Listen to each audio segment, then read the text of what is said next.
Hello. For tonight's tip, it's Tip Tuesday.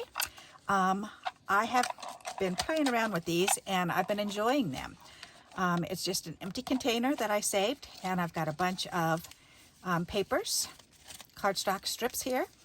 And someone a while back in the group mentioned that she was going to take the list of ideas when you're stuck in a rut and put them on popsicle sticks, and she was going to keep them on her desk. And I thought, that's a great idea, and that's been in the back of my mind for a while.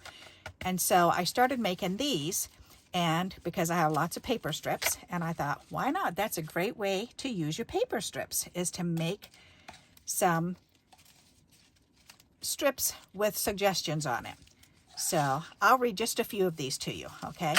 So when I do it, I like to just kind of pull out three, and then I choose one of those three to work on. Here's three.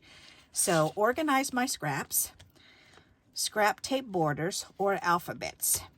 So, and that means organizing scraps is pretty self-explanatory. Scrap tape borders is actually taking the, it's making the rolls of tape, and I have a video on that. So let's see, I have those. Where would they be? Right here. Going, okay, tape borders right up here. I moved them. All right, so these are the scrap tape borders. I've got a whole collection of them in here. So the idea was to pull out my roll of Scotch tape and, or masking tape rather, and make some more. Okay, so that's another idea. And then the third one is to pull out your alphabets. Do you have alphabets that need to be used up? Do you have alphabets that are almost gone? Pull those sheets out and take all the letters off of the sheet that haven't been used yet, and either spell words, put them on a paper strip that's wide enough and spell a couple words out, or a sentence if you can. And if there's not enough left, then either mix and match. If you've got 3 or 4 sheets, mix and match those and create words or a sentence. If you can't do that, then at least take one sheet that needs to be finished and put them on card fronts. So make some card front layers. So just a single sheet, and then just put the alphabets all over every which way to create a background. Then you can make it into a card. So that's what that one's for. All right, let's pull out 3 more. Let's see, 1, 2, 3. Okay, so the next 3 are pull out your embellishments. So how many embellishments do we have? I know I've got quite a few, and I love making them. So I can pull out my homemade ones, and I can look through and see which ones I need to make more of, or which ones I want to use up because I haven't used them in a while. So that's what that one's for. This one is organize ribbons, which I just did the other day. And I pulled out one of my 3 drawers of ribbons, and I pulled out all of the little bows. Where did I put that bag? Right here. So I ended up making this whole bag full of, and they're just all bows. So a bunch of bows. So they're pre-made. So now I'm going to leave them here on my desk so that I can go through them and start using them. So, and these are bits and pieces that I'm saving for when I do tags. So that's what this one is for, is pull those ribbons out and organize them, separate them. If you've got some that you want to use just for tags and whatever, then use them for that. Get them, put them in one area. If you're going to make bows and use the bows, do that. All right. The next one is tags. So making some tags. Pull out some scraps, or a full sheet of paper for that matter. Doesn't really matter. Pull out a whole sheet of cardstock, or use your scraps and pull them out. And either cut out or punch a bunch of tags. So that's another idea. All righty, I'll do 3 more and then 3 more, and then I'll be done. 1, 2, 3. Just so that you can have a few more ideas. All right, washi tape. I love to pull out my washi tapes, and I need to periodically pull them all out and look at them and check out what I have, because it's so easy because they're in a drawer in the corner of my room. So it's easy to forget about them. So something I like to do with, and it just says washi tapes, and that's because I can choose what I want to do. Do I want to put them on long skinny pieces of cardstock like this and make borders? Do I want to put them on a smaller piece and get them ready for flat rack attacks, so I can create backgrounds with them?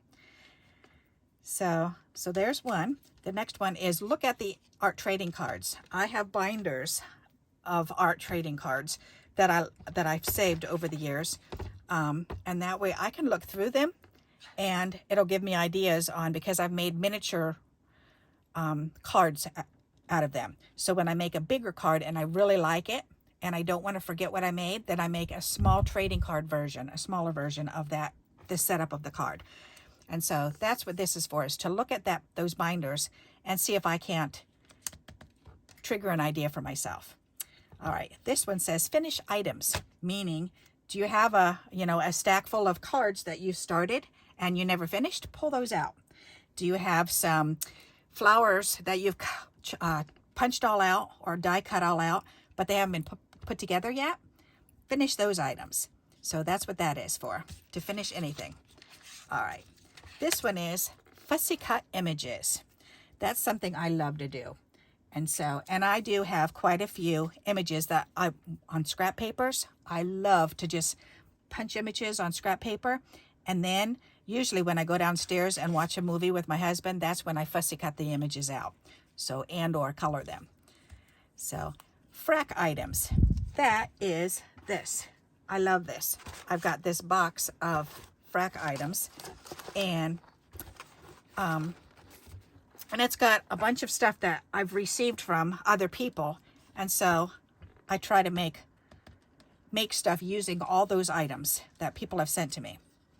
All right, this one, a new fun fold. Try out a new fun fold. I've got quite a few bookmarked on my phone that I want to make or remake, and I've got a folder on my phone with all of them in there. There's probably at least 200 in there. So that's quite a lengthy list. And I try to at least once a week to go through and make a new fun fold. So that's a lot of fun. So, and as you can see, I've got a whole bunch more. Lots and lots of ideas. So pull out your, as you're working on things, what triggers, is it cleaning your desk up?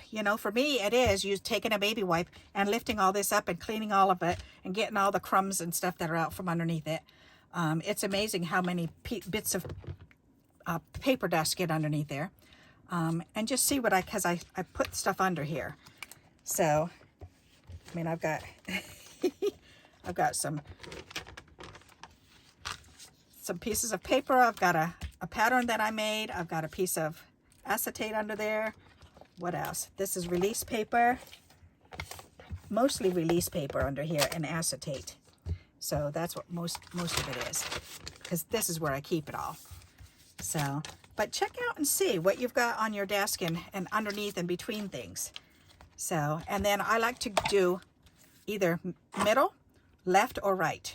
And then I'll do a thorough cleaning doing it that way. So, and that, as soon as I start cleaning, it makes me wanna make something. So, alrighty, so that's my tip for you, is to make yourself an idea jar or container.